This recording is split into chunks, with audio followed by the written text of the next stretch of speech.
Graças ao nosso Senhor, nós podemos nos reunir aqui mais uma vez. Abra suas Bíblias na primeira epístola de Pedro, no capítulo 1. Capítulo 1 e no versículo 3. Primeira epístola de Pedro, no capítulo 1, no versículo 3. A palavra do Senhor nos diz assim: Bendito seja o Deus e Pai de nosso Senhor Jesus Cristo, que segundo a sua grande misericórdia nos gerou de novo para uma viva esperança, pela ressurreição de Jesus Cristo dentre os mortos, para uma herança incorruptível, incontaminável e que não se pode murchar, guardada nos céus para vós, que mediante a fé estáis guardados no poder de Deus para a salvação, já prestes para se revelar no último tempo. Vamos orar. Senhor, mais uma vez nós estamos aqui, Senhor, reunidos, e nós cremos e percebemos que estamos reunidos na Tua presença. Como nós cantamos, Senhor, move os nossos lábios nessa manhã. Espírito Santo, move os nossos corações nessa manhã. Assim, Senhor, como os israelitas estavam diante do tabernáculo, quando o sacerdote entrava com incenso, e ficavam de fora na expectativa do retorno, e ficavam ali com as palmas das mãos viradas para cima, com seus corações pulsando diante da Tua presença. Eis-nos aqui nessa manhã mais uma vez, Senhor, com expectativa nos nossos corações, com desejo pela presença do Senhor. É uma alegria tão grande, Senhor, estar aqui e ver tantos irmãos. Realmente é uma alegria nos nossos corações. Mas o nosso coração nessa manhã é para o Senhor, é para a Sua presença. Nós desejamos a Sua presença, Senhor. Nós desejamos ver o Senhor, sentir a Tua presença, ouvir a Tua palavra. Ó Senhor, fala conosco nessa manhã. Nós oramos no nome de Jesus. No nome de Jesus. Aleluia.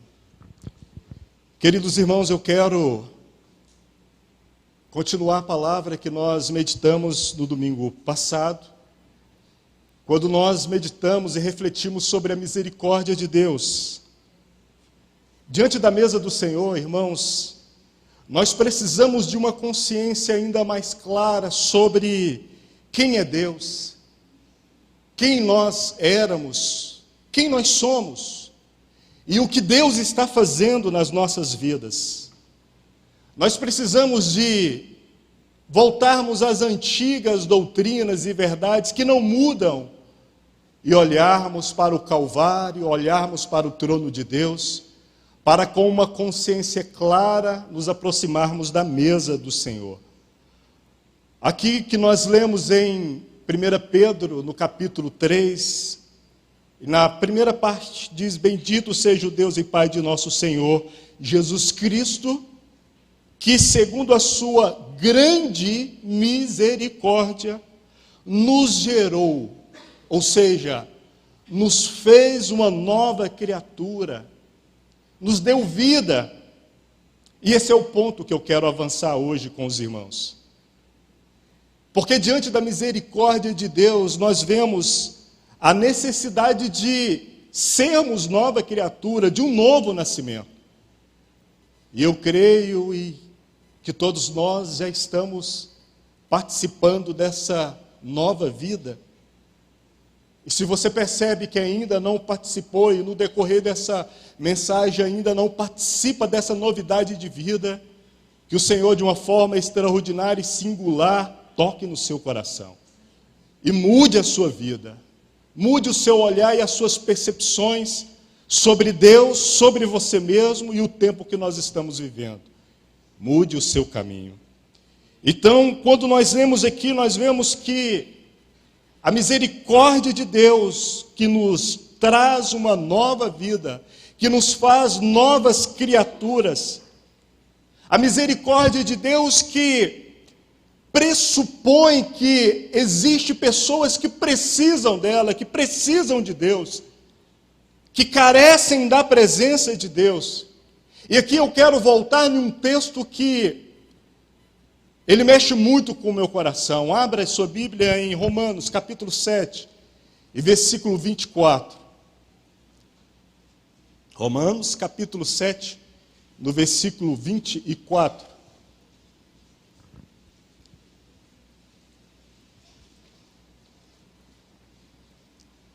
Eu quero chamar sua atenção para observar bem esse texto. Na última oportunidade nós fizemos menção dele, mas eu quero aqui aprofundar um pouco mais. E que o Senhor, pelo seu Espírito, nos traga mais luz sobre a sua palavra. A palavra do Senhor aqui diz: miserável homem que sou, quem me livrará do corpo dessa morte? Aqui nós temos um lamento. Aqui nós vemos Paulo impressionado e chocado com a palavra do Senhor. Aqui nós temos Paulo chocado com uma realidade, que primeiro ele vê em si mesmo, e o leva a olhar para trás e para a história, para o início da criação em Adão, vendo a queda de Adão. Paulo fica impressionado porque quando ele olha para toda a história de Israel, ele percebe a realidade desse texto. E aqui nós podemos olhar para esse texto na seguinte estrutura que eu quero fazer essa exposição. Quando ele percebe, ou é um estado de lucidez de Paulo ali naquele momento, que o conduz ao reconhecimento da própria condição. É por isso que ele diz miserável. E essa palavra aqui, irmãos, literalmente ela diz desgraçado, sem a graça, sem o favor, em estado de calamidade. Esse é o peso dessa palavra. E ele prossegue nesse estado de consciência que Deus lhe trouxe, e ele diz, ele vê o corpo dessa morte. Então aqui, segundo o costume de alguns tiranos que os romanos conquistaram, alguns bárbaros, eles tinham o costume de um prisioneiro ser amarrado em um corpo em decomposição, ser trancafiado naquele corpo,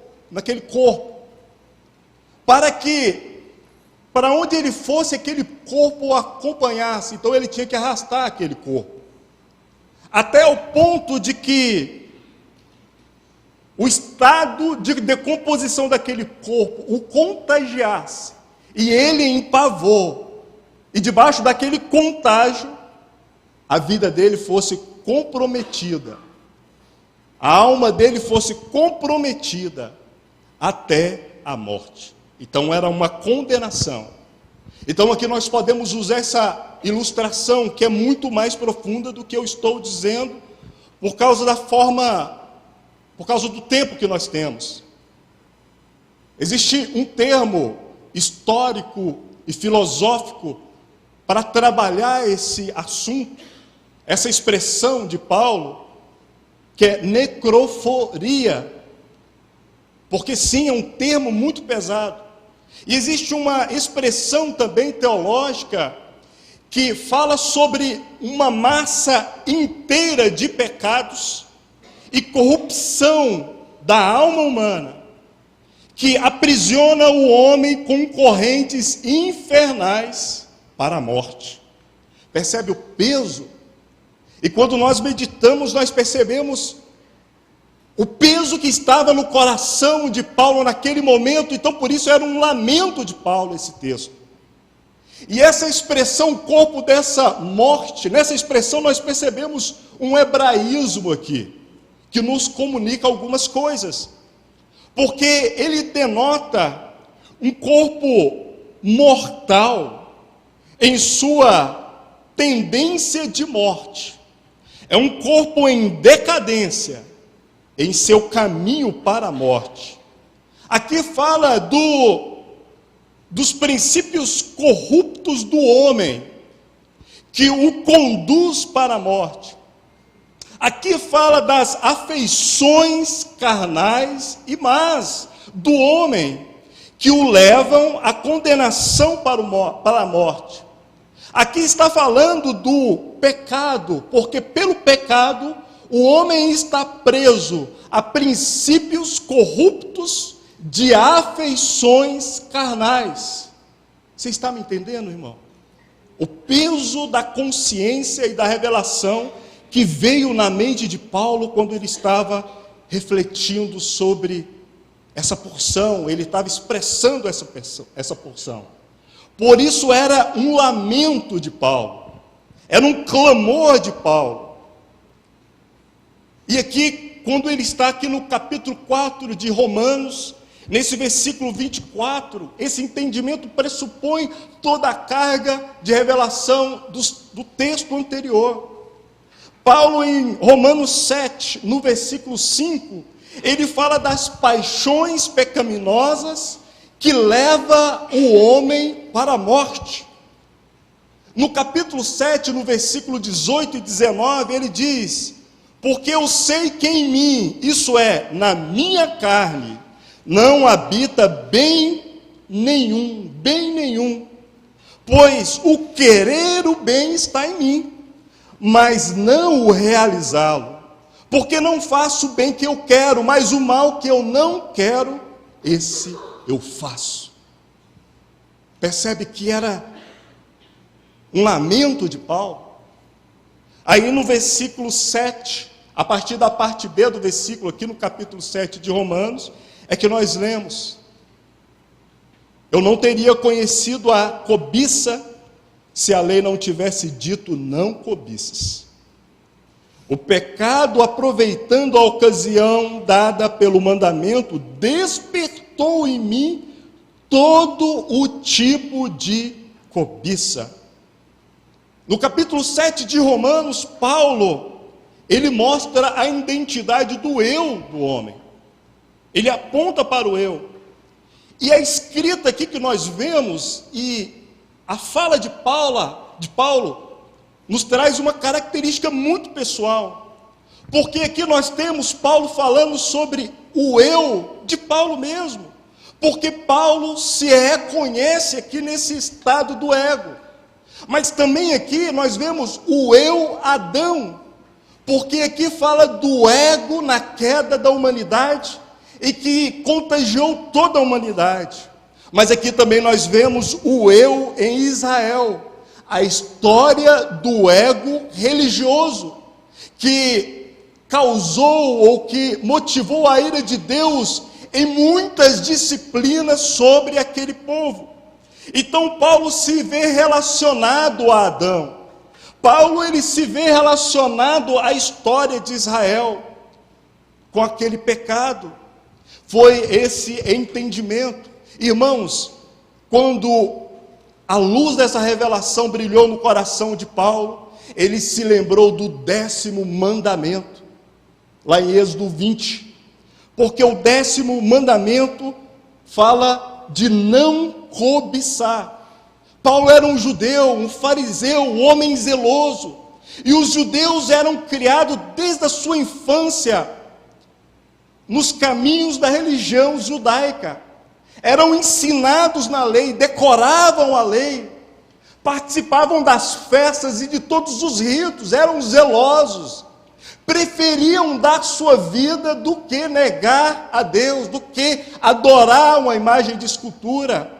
Tanto é que o Império Romano, que tinha instituído a adoração a César, porque César era uma divindade naquele império, eles abriram uma exceção para o povo judeu, porque aquele povo morria, mas não adorava outro Deus. Preferia que todos morressem, que seus filhos morressem, mas não se dobrava diante dos outros deuses. Mas quando Paulo chegou no 10º mandamento e viu, não cobice, aí o coração religioso de Paulo se estremeceu. Porque ele percebeu que o 10º mandamento está na base de todos os outros mandamentos. Porque que expressa uma atitude interior do ser humano. Porque que expressa algo que o ser humano não tem por si só domínio, que é a cobiça. E a cobiça, quando você vai estudar no grego, nos fala de luxúria, de desejos desordenados e de busca do prazer. Quando você volta no hebraico, no original, isso nos traz mais pavor ainda. E é mais contextualizado ainda com a nossa época.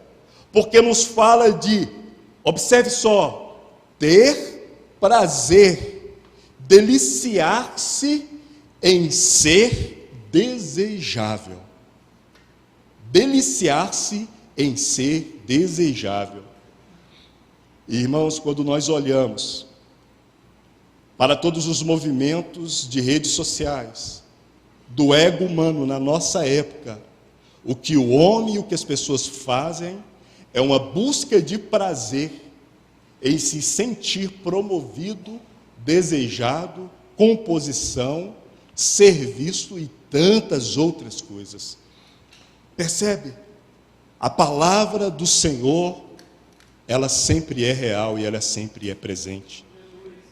Então, irmãos, esse entendimento trouxe esse lamento no coração de Paulo, porque ele viu a sua condição, ele viu a condição do homem aqui. Em Tiago, no capítulo 4, no versículo 1, eu vou ler para você, diz assim: de onde procedem as guerras e brigas que há entre vocês? De onde, senão dos prazeres, que são os desejos, essa palavra aqui, prazeres, são dos desejos pelos prazeres, que estão em conflito dentro de vocês. Vou repetir a última parte. De onde, senão dos prazeres que estão em conflito dentro de vocês? Percebe, irmãos? Irmãos, quando nós nos aproximamos de Deus, nós temos que ter essa noção clara de quem que é Deus, a santidade de Deus, quem éramos, a realidade humana, o que Deus fez nas nossas vidas, o que é que Deus está fazendo nas nossas vidas, para nos posicionarmos diante do Senhor, diante da sua mesa, com o pensamento correto, com um posicionamento correto diante de Deus. E aqui eu quero colocar 2 exemplos, um no Antigo e um no outro, no Novo Testamento, que nos fala justamente do ego. Lá em Gênesis, no capítulo 3 e no versículo 6, fala de Eva. E Eva, ela viu, ou aqui o texto diz, e viu a mulher, que aquela árvore era boa para se comer, e agradável aos olhos, e árvore desejável para dar entendimento. Tomou do seu fruto e comeu, e deu também ao seu marido, e ele comeu com ela. Então ali o 10º mandamento, o ego estava operando ali. Há muitos outros, depois eu posso passar para quem quiser, outros exemplos de ego no Antigo Testamento. Eu quero colocar um também no Novo Testamento, que está lá em 2 Timóteo, no capítulo 4, no versículo 10, quando Paulo escreve a Timóteo e diz: porque Demas me desamparou. Olha o que ele diz: amando o presente século. Era o ego, o amor pelo presente século. Irmãos, o mundo é movido pela cobiça. O mundo é movido pela busca de prazeres. E Satanás trabalha muito bem isso. A cobiça, que é a busca por prazer, o que a cobiça faz? Eu quero colocar alguns pontos práticos aqui. Nós vemos que Uma pessoa, ela compra o que na realidade ela não precisa. Por quê? Por causa da cobiça. Isso é o que move o comércio mundial. É o consumismo movido pela cobiça. Quando começaram a trabalhar o livre comércio e a incentivar o autoconsumismo, precisaram de buscar a psicologia com Freud, como provocar cobiça no coração dos homens, como provocar ou estimular o desejo no coração dos homens, para que os homens passassem a consumir e comprar mais. É por isso que nas propagandas sempre você vê um tom de luxúria, um tom de sensualidade. Sempre há provocações, mesmo em propagandas voltadas para as crianças. Sempre há uma entonação ou uma provocação no coração do homem para estimular os desejos, a busca pelo prazer e a cobiça. Mas a cobiça também move os homens a procurar se exibir e a provocar algo nos outros. Isso é tão claro nas redes sociais, contextualizando aqui esse pensamento. O desejo, essa busca por prazer, faz as pessoas, observe só, desejar aquilo que na realidade não amam. As pessoas a buscar aquilo que na realidade não amam. A cobiça faz as pessoas quererem usufruir ou sugar daquilo que na realidade elas não querem cuidar, que não querem se responsabilizar. Isso você pode aplicar em muitas coisas. A cobiça faz as pessoas a olhar o que é proibido olhar, a buscar o que não se pode ter. Irmãos, o olho é a janela da alma. Nós vemos isso em Mateus, no capítulo 6, eu vou ler para você. Os olhos são a lâmpada do corpo. Se os seus olhos forem bons, todo o seu corpo será cheio de luz. Se, porém, os seus olhos forem maus, todo o seu corpo estará em trevas. Portanto, se a luz que existe em você são trevas, que grandes trevas serão.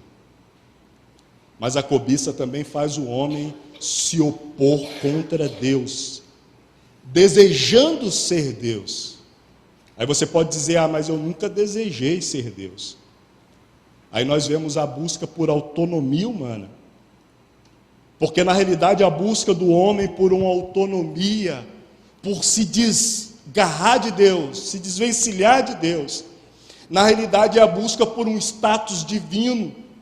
Na realidade é o comportamento de Lúcifer, que é decidir tudo na sua vida, não está ligado em Deus, mas quer a glória, quer o status, quer a presença para si mesmo, ser autônomo, não depender de ninguém.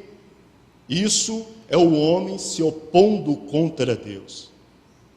Percebe o peso que isso deu no coração de Paulo, quando ele chegou no capítulo 7 de Romanos?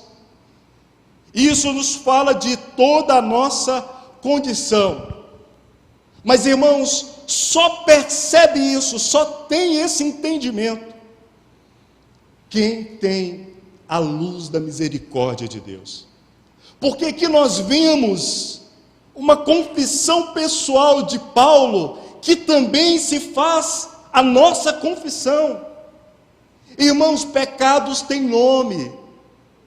E quando nós nos aproximamos de Deus, nós temos que colocar nome na nossa mente, nas nossas orações, as nossas falhas, e reconhecermos os nossos erros, e nos humilharmos diante das potentes mãos de Deus, para que a misericórdia dele ilumine a nossa alma, traga luz à nossa mente, porque sim, Ele é o Deus de misericórdia. E eu quero te dizer, que se diante de Deus você consegue perceber os seus pecados, Sabe por quê? É por causa da misericórdia de Deus. É porque é Deus que tem aberto seus olhos. Porque um coração duro e petrificado não pode reconhecer o seu estado de miséria. Só tem esse entendimento aqueles que foram e estão sendo vivificados pelo Espírito de Deus. Quando Jesus estava falando com Nicodemos, Evangelho de João, capítulo 3, e lá no versículo 5, Jesus disse: na verdade te digo que aquele que não nascer de novo, não pode ver o reino de Deus. Isso no versículo 3. No versículo 5 diz: na verdade te digo que aquele que não nascer da água e do Espírito não pode entrar no reino de Deus. Aqui nós temos duas coisas. No versículo 3 diz que aquele que não nascer de novo não pode ver. Se não nascer de novo, não pode ver. Aí Jesus ele avança, e no versículo 5 ele diz: aquele que não nascer da água e do Espírito não pode entrar. Então o novo nascimento, a nova vida, a novidade de vida, é que nos permite ver, é que nos permite entrar para o reino de Deus, participar do reino de Deus. E isso tudo é por causa da misericórdia de Deus. E por isso nós somos gratos. É por isso que diante da mesa do Senhor, quando essa luz é jorrada para a nossa alma, e há uma consciência clara diante da presença do Senhor, do quanto nós precisamos da sua graça, da sua misericórdia, nós temos que nos curvarmos diante do Senhor e o adorarmos. E dizer: Senhor, muito obrigado.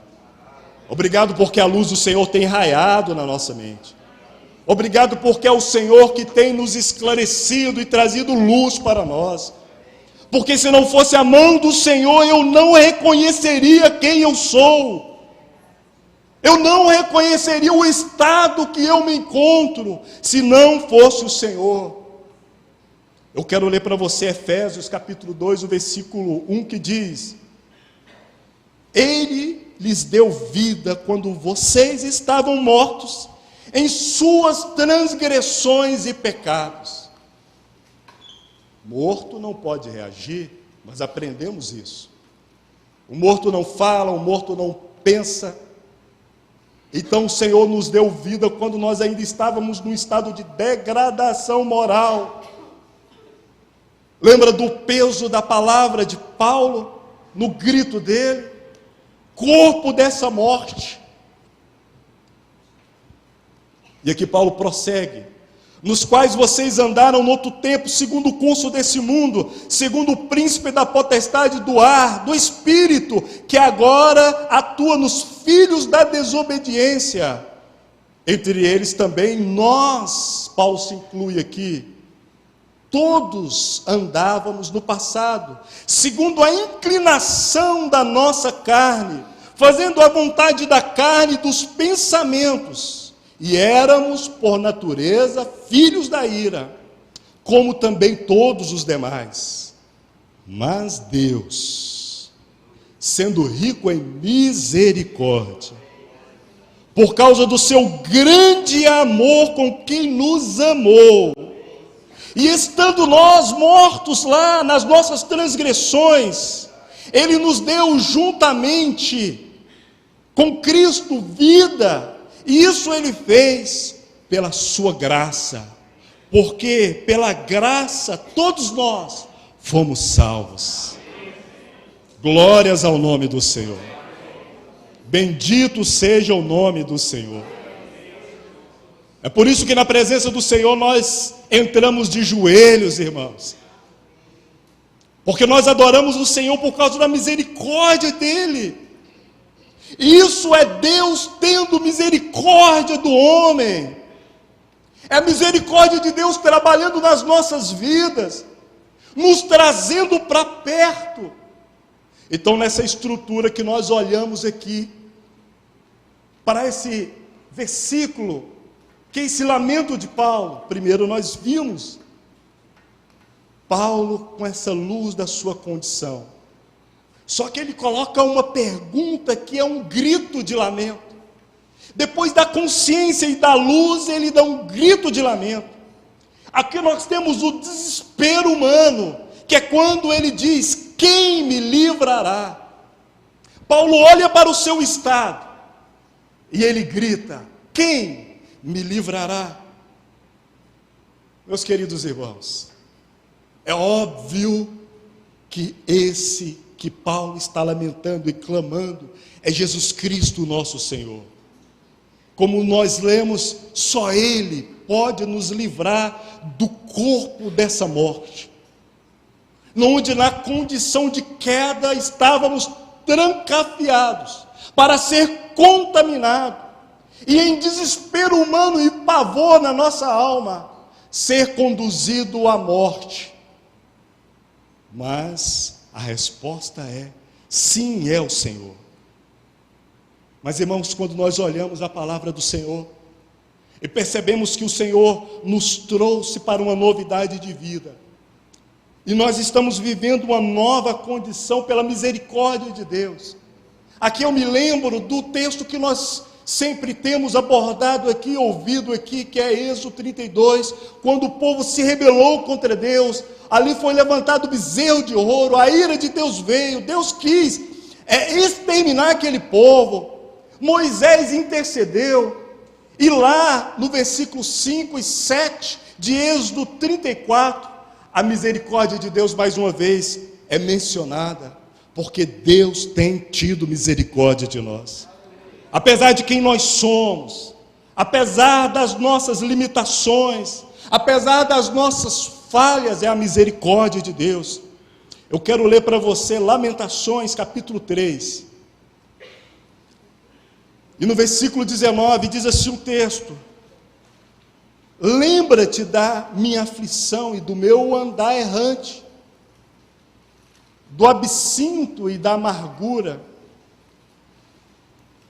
A minha alma continuamente se lembra disso e se abate dentro de mim. Quero trazer à memória o que pode me dar esperança. As misericórdias do Senhor são a causa de não sermos consumidos, porque as suas misericórdias não têm fim. Oh Senhor, renova-se a cada manhã, grande é a sua fidelidade. Aqui nós estamos lendo Lamentações. Jeremias estava assustado com a correção que Deus tinha lançado sobre Jerusalém. Coisas terríveis tinham acontecido por causa da disciplina divina sobre aquele povo que insistia em pecar e se rebeliar contra Deus. Mas havia uma certeza que pairava no coração de Jeremias, que era a misericórdia de Deus. E essa renovação todas as manhãs. Irmãos, aqui eu quero vos lembrar da história da mulher samaritana mais uma vez. Numa outra oportunidade eu havia feito uma abordagem aqui, numa exposição para os irmãos, do ponto de vista do diálogo do Senhor Jesus com aquela mulher. E aqui eu quero elencar alguns pontos que nos chamam muita atenção, porque era uma mulher samaritana, lá no Evangelho de João capítulo 4, e Jesus, ele dispensou os discípulos e falou: vai comprar comida, e ficou só no poço de Sicar, no poço de Jacó. E ali, Jesus, que é a fonte de água da vida, sentou-se ali naquela fonte, uma fonte, outra fonte. Esperou a mulher ali ao meio-dia, o sol estava ardendo, as outras mulheres não queriam andar com a mulher samaritana. Por que as outras mulheres não queriam andar com ela? A mulher não gosta de andar com outra mulher que já teve 5 maridos e que ainda tem um, o sexto, não é seu marido. Sabe o que isso significa? Percebe o estado de degradação moral da mulher samaritana? Percebe a história da vida dessa mulher?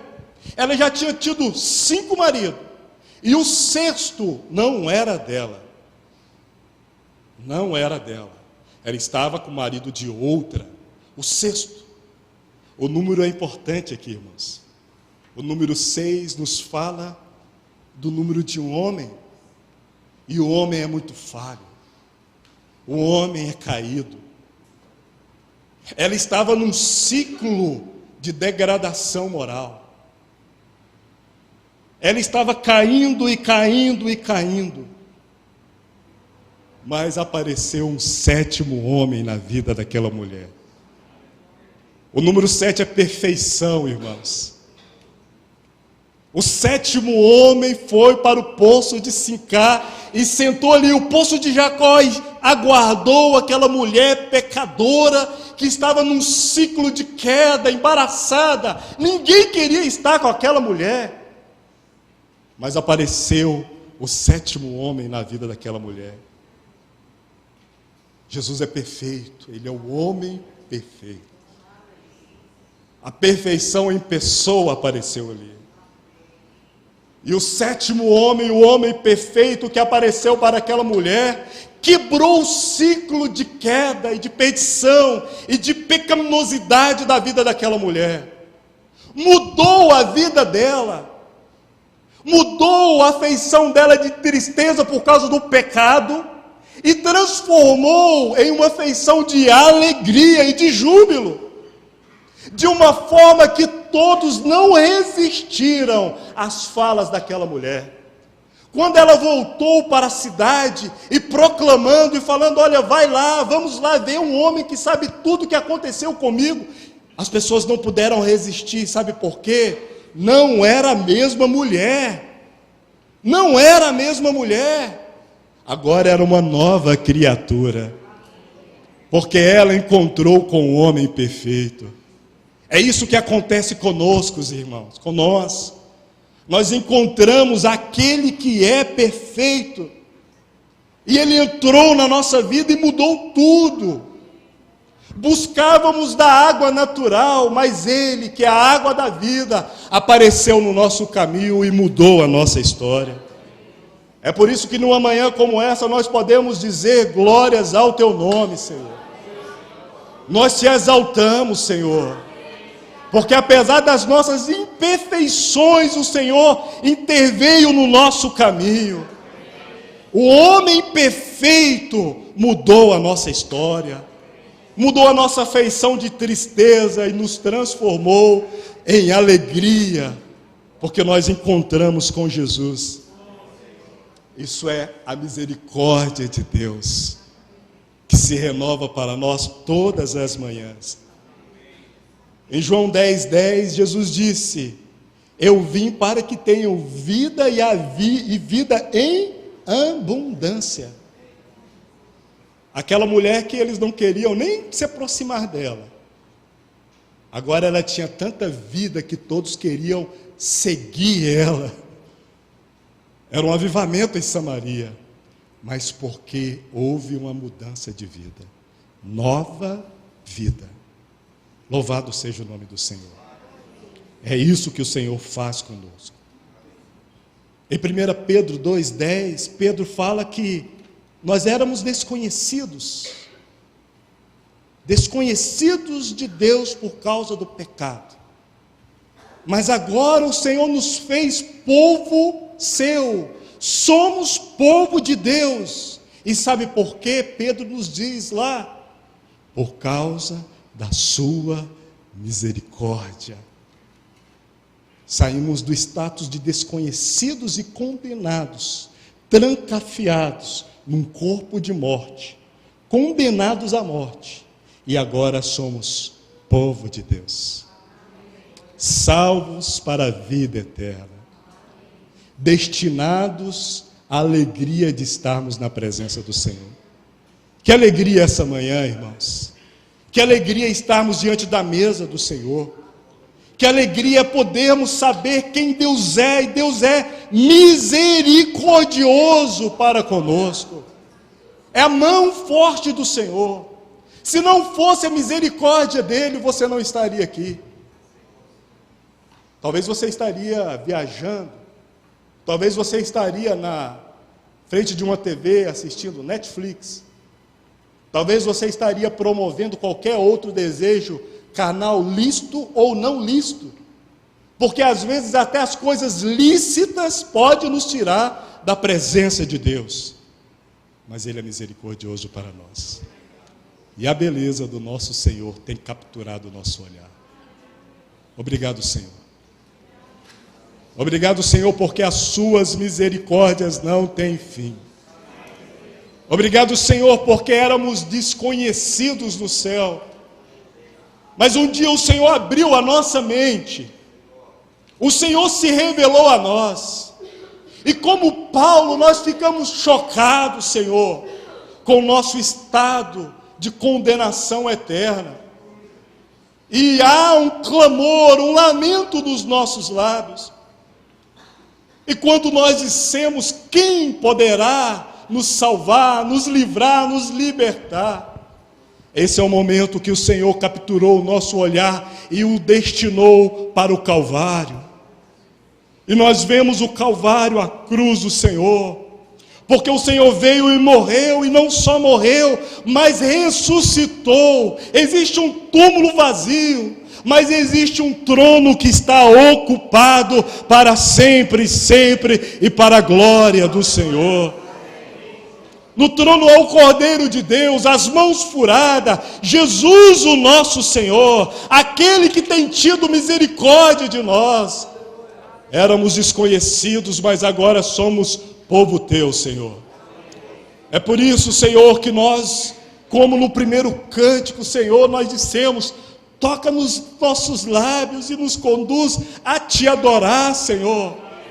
Nos ajuda, Espírito Santo, a adorar o nosso Deus. Ele é digno de toda glória, Ele é digno de todo louvor, Ele é digno de todo júbilo, de toda alegria, de toda consideração, de todo respeito. O Senhor é digno, Senhor. A Ti toda glória, todo louvor, para todos sempre.